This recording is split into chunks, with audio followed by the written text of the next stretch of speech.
Hey everybody, I'm hanging out here with the Midas M32 digital console, giving you some tips and tricks to help you improve your workflow. And of course, anything we talk about on the Midas M32 should apply to any Midas M series or Behringer X series digital consoles.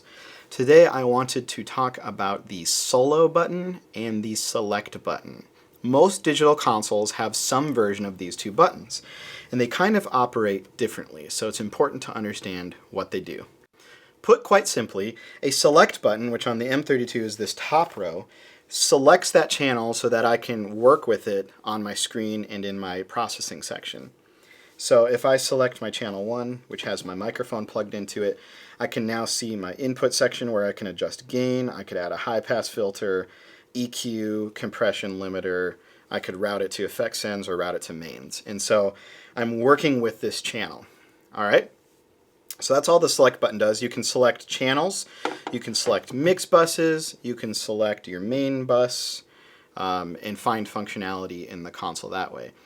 The solo is a different function. What happens when you push a solo button is it actually routes that signal to a solo bus. And so you'll notice that as soon as I hit that, I started getting signal over here on this meter. This meter is reserved for my solo bus. So whenever I need to meter something very specifically, I can hit the solo on that input channel and I can see that meter very clearly with a lot of resolution. The other thing that happens when you hit the solo bus is it routes to your monitor send, which can be monitors like speakers or it can be monitor headphones. So you can listen to that signal isolated by itself. And if you ever need to clear the solo button, you can always hit this clear solo and that will go away. The reason they give you a clear solo is because you actually have the functionality to solo multiple channels at the same time if I need to listen to a group of channels. You can also solo mix buses, which means if I need to hear what somebody's hearing on stage, I can solo it and hear it in my headphones, or if I have a cue wedge, I can hear it that way. Clear solo just always wipes it out. Now, some people like to have the functionality that when they select a channel, it also automatically gets routed to their solo bus. Or likewise, they like to have it set up where if they solo a channel, they like to see that processing section show up. You can do that easily on the console, but bear in mind that sometimes it has ramifications you might not have thought about. It can sometimes limit your functionality, especially if you're using your console more as a monitor mixing console. So it's something you don't want to just change on the fly. You want to change it when you have a little time to experiment with how it works for your workflow, but here's where you would find that setting.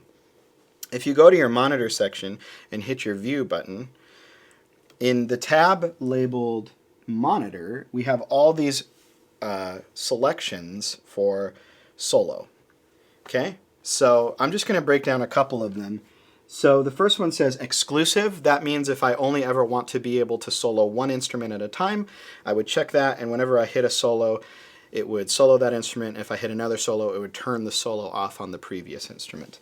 The next section says solo will follow select. That's exactly what we're talking about. So then if I hit a select button, that channel would also be soloed. The opposite then is the next setting, select follows solo. So if I solo an item, the select channel shows up. There's also a couple of other neat features in that section that you might want to experiment with. But again, be careful because sometimes this can really screw your workflow up if you don't have a little time to get used to it.